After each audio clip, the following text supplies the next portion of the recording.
Families in the Panorama neighborhood of Cathedral City are grateful tonight for a group of Marines from Twentynine Palms. Part of that neighborhood, of course, hit with very heavy flooding and mud flows from Tropical Storm Hillary.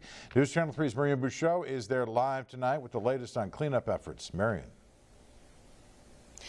John, I'm going to show you the impact that these Twentynine Palms Marines had. So there was about 24 of them. And right here we have this giant pile of mud. I know this looks like a lot, but double the size of this. And that is what the Marines had to deal with earlier today. And they spent hours shoveling all of this mud out.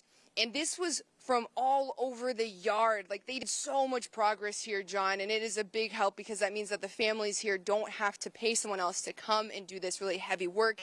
But it's this kind of volunteer work that's been making a massive difference for these families here on Horizon Road.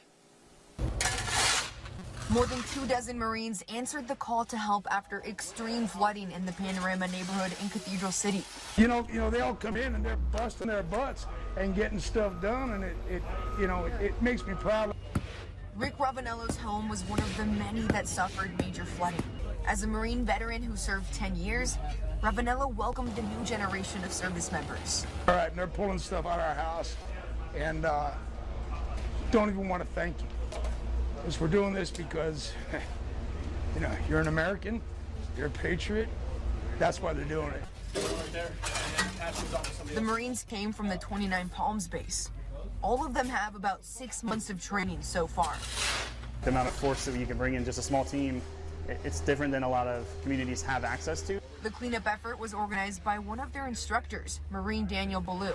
So that wall went all the way across too, right? I try to find opportunities for them to be able to get off base, come out and do community service stuff, find something that's physically demanding so that they can kind of burn off some of that energy that you get from just sitting in the classroom for too many days.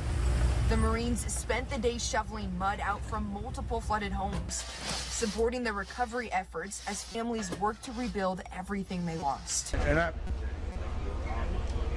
I'll never forget that rest of my life. I want to show you what now many of these homes on Horizon Road look like. So I'm going to step out of the way.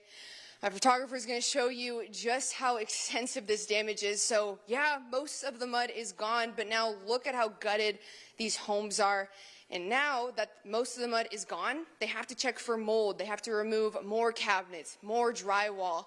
They have to peel up some tiles from the floor. So it's going to be a long road ahead, and we've been covering this for weeks. As you can see, it is going to be many more weeks of coverage and many more weeks for these people to fully recover and get all of this totally rebuilt.